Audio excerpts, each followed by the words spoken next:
Se spomnite, ko je Popovič na streamu rekel, da mi bo zrihtal stol? Evo ga, res je zrihtal stol. Oziroma njegova žena. Prvi politik je nekaj rekel, pa je res naredil. Živijo barabe! Dobrodošli v novem videu, dobrodošli v novem kadru. Ja, včasih me prime, da posnamem nekaj druge. Danes vam bom zopet pokazal en zelo bizaren video, o katerem ni govoril nihče. Ko je naš Čeglajček pač ocenil tistih nekaj brezbrižnih žensk, je o tem govorila cela Slovenija. Ko so to govorili krščanski fundamentalisti, pa bom povedal, kdo so te, o tem skratka ni spregovoril nihče. Mislim, da gre za zelo hard seksizem in zelo močno poniževanje žensk, sploh slovenskih uspešnih športnic, kot so Urša Bogataj in tako naprej. Pa dajmo si pogledati začetek, potem pa komentiram v svojem stilu naprej. To je pa ta famozni začetek. Edina prava vloga ženske, da je žena in mati ali pa nuna. So trdili, da je vrhunski ženski šport perverzija, češ da naj bodo raje doma in rojevajo otroke. In kdo so ljudje, ki tako mislijo? Tako mislijo krščanski fundamentalisti. Zdaj, kdo so to v dveh stavkih? Imajo se za branilca prave krščanske vere, verjamejo v natančnost svetega pisma, verjamejo pa prav tako v nezmotljivost le-tega. Ne verjamejo pa v slovenske vrhunske športnice. Se pravi, ti ljudje verjamejo v brezmadežno početje Device Marije. Zanima me, če obstaja kakšna brezmadežna varianta, da se te ljudi, ki tako mislijo, vrne nazaj v semensko tekočino. Srečne so lahko samo, če rojevajo otroke, trdi nekdanji fitness trener in lastnik hotela na Jezerskem. Nobena, ne Tina Maze, Mateja Svet, nobena ne vzame vsako jutro v roke svojo medaljo, pa jo pestva, pa jo poljublja, pa govori, kako si luškana medaljica. Fuck! Ne, mislim. Mogoče jih zmoti to, da olimpijska prvakinja, če se to odloči, lahko pestva svojo medaljo, medtem ko brezmadežno ne more spočeti. In mogoče jih to moti, da pač pestovanje medalje je resnično in se to lahko zgodi, medtem ko brezmadežno spočetje se ne more. Hvala Bogu, da ženske zmagujejo in da se tudi ženski šport začne dobivati pozornost in da se o tem govori, bom rekel, zdaj skoraj že enako, Zmaga Prevc, Zmaga Bogataj je enak hype, hvala Bogu. Jaz mislim, da tudi vera uči za neko enakopravnost. In še ena stvar, non-stop govori, kako verjamejo v sveto pismo. Krščanski fundamentalisti, kot sem rekel, verjamejo v natančnost svetega pisma in vse, kar v njem piše. Mislim, da v svetem pismu piše tudi o skromnosti. Tip je lastnik hotelov, stari, na Jezerskem. Alen Koman, nekdaj fitness trener, ki danes ženo vodi hotel na Jezerskem. Ne vem, mogoče pač narobe razumem, ampak koliko vemo Jezus ni bil bogat in je učil o veri. Se pravi, jaz mislim, da taki ljudje lahko učijo o veri.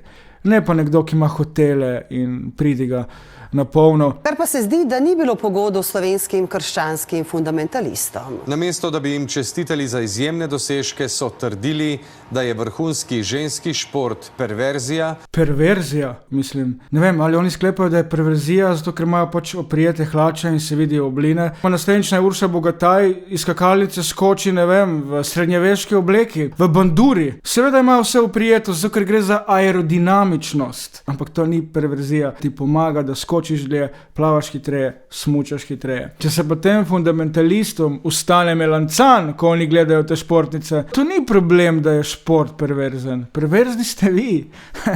Easy, vse je naravno, da se ti tič ustane. In da bi bile ženske lahko dobre služabnice, duhovnik in gimnazijski profesor Vončina zagovarja, da bi imeli fantje in dekleta od 6. razreda naprej ločene razrede. To je nekakšna ponesrečena poteza, ali je montažer pred duhovnikom zanalašč dal otroška igrišča, kadre otrok, vozičkov, se vemo, cerkev, pedofil. Upam, da ta montažer še ima službo, ker to bi me zmotilo, da sem duhovnik.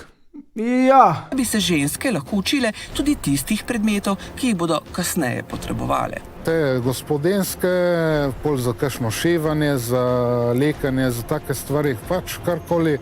Živela kamena doba. Dajmo reči, da smo v letu 2040. V srednji šoli na hodniku se srečate dve dijakinji. Dajmo reči, ena je saksofonija, druga je Leticija. Vse vemo, starši dajo čudna imena zadnje čase. Pa pravi saksofonija Leticiji, joj, kak se bo meni zdaj vpipalo, ne? Čuj, Leticija, zdaj imam PUPS. Pa pravi Leticija, kaj te to je PUPS? Ja, saj veš, to je oni predmet, ko smo zdaj dobili zaradi teh fundamentalistov, ali kaj so, pravilna uporaba pralnega stroja. Pa pravi Leticija, ne nam mi govori, pičko materna, jaz imam pa zdaj 3 ure šivanja, šivat bo mogla. Mogla biti na neko drugo šolo v Maribor. Ja, mislim, ne vem, no, namesto da bi jih učili v prihodnosti o kriptovalutah. Oni bi radi, da se učijo šivanja. Kdo še danes slika? A dejansko, dajte mi povedati, dragi moji, katera mama od vas slika? Jaz ne vem, kdaj sem nazadnje oblekel zlikano stvar. Pa naj po potrebi še uvedejo nazaj, da morajo vse ženske nositi krila in ne hlač. Prav posebej pa se posvečajo ženskam, ki naj bi trpele zaradi zablod sodobnega sveta. Nosile naj bi zgolj krila, je prepričan Krže, saj naj bi hlače škodovale ženski psihi. Hlače škodujejo ženski psihi. Kako? Pa ko si ti mal nor? Ni boljšega, oziroma da ni boljšega občutka, ko ima ženska hlače, da so udobne, komod, bodi si pajkice, če primerjamo s hlačami. Mislim, da se v tem ženske najbolj udobno počutijo. Krilo vse veš, pa prijeto, pa leze dol, pa moraš paziti, da ga ne pohodiš, pa če je dolgo krilo, tisto kratko, non-stop, da rit ne pokažeš. Ali kaj, da zdaj hodijo ženske v srednjeveških krilih po fucking shopping centrih, pogrem med pedre. Sorry, da zgleda ko en Amiš. Sama sem se odločila, da preneham nositi hlače, pravi njegova žena. Na simbolni ravni se mi zdi, da te krilo nekako spomni na to, da si ženska. Drage moje ženske, vsakič, ko pozabite, da ste ženske, samo si oblečite krilo. Krilo vas bo spomnilo, da si ženska. In ko greš laufat, pedi laufat v krilo. Ko greš v fitness, daj si obleci krilo. Ja, samo v krilu se lahko počutiš in spomniš na to, da si ženska. Pizda, kje kamena doba. Si predstavljate to? 2022, kjer imamo avte z avtopilotom, imamo tehnologijo in nekateri bi naredili to, oziroma če bi imeli to moč, da ženska ne sme nositi hlač. Kaj o tem pravi njen mož? Glede na to, da je ženska lahko rojeva. Mislim, da vemo to, da ženske rojevajo. Mislim, da v zgodovini človeštva je samo v filmu Junior, kjer igra Arnold Schwarzenegger, moški rodi otroka. In kaj zato, ker ženska rojeva, mora nositi krilo. Kje bude? Ne, je zagotovo pač vezana na, v tem smislu, vzgojo otrok, je vezana na to vzgojo doma, ne, in je pravzaprav ta odhod od doma, ne, skratka za loviti plen, pa tako naprej, ne, je to bolj moška stvar, ne, v tem smislu so hlače verjetno primernejše. Kaj? Prosim, zrihtajte mi to, kar jemlje ta gospod. Prosim, kaj je tip z bluzo, stari? Kaj so to za ene substance? V glavnem, če ima kdo kontakt od tega gospoda ali njegovega dilerja, še boljše, dej mi napiši na Instagramu. Tudi odločitev, da ostane doma in skrbi za družino, je bila zanjo samoumevna. Mene zelo boli srce za vsako žensko, ki mora tam pri 11 mesecih svojega otroka, jokajočega, pustiti v vrtcu. Jaz si to nobeni ženski ne želim in nobenemu otroku. To, da je gospa dvakrat pomežiknila, je mogoče želela nam sporočiti, da rabi pomoč. Ne vem, mogoče moramo pomagati. In nekatere ženske puščajo svoje otroke v vrtcih, da lahko grejo v službo, Mona. Treba preživeti, moraš delati, treba nahraniti otroke. Ali kdo jih bo nahranil? Jezus? Jaz mislim, da jih ne bo nahranil Jezus, ampak mati. In ne vem, zakaj imam občutek, ko gledam tega njenega moža, pa to je nek profesor, mislim, da na škofijski. Dobim občutek, da ko te žena naredi nekaj hudo narobega, da je on našeška, ne? Tako jo da čez noge, krilo gor, ker ona nosi krilo. Tukaj bodi grešnica, bogokletka, nesramnica, prekleta, Bog oprosti mi. Našeškati moram svojo ženo. Pojdi v kot molit. Že ko pogledaš pohištvo, imaš občutek, da se je v tej sobi rodil Jezus.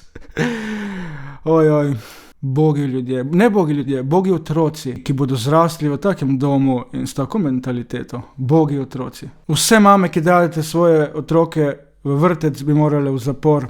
To je greh. Če hočeš biti kraljica v svojem domu, moraš biti tudi prva služabnica. Služabnica.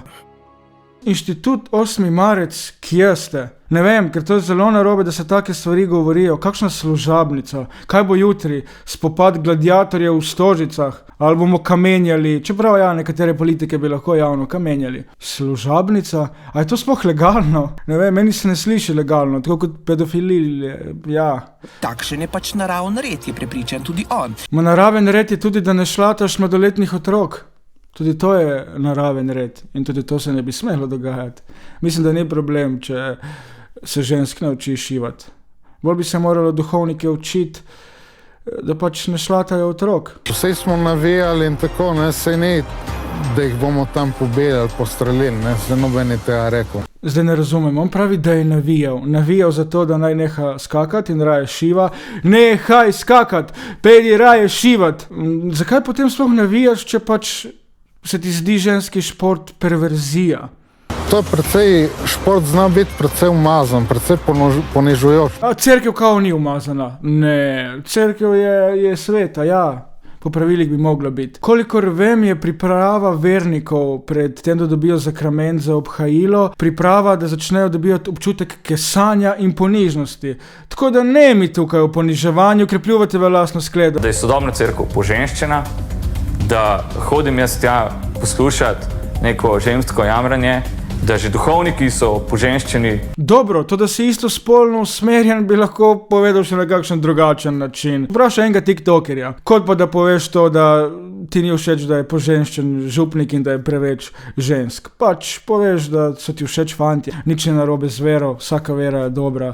Problem je, ko začnejo vero izkoriščati za take stvari.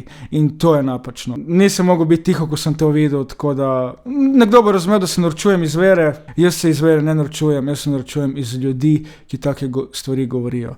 Ker še vedno verjamem v enakopravnost, moški, ženska. Tako da hvala za ogled in imejte se radi. Čau!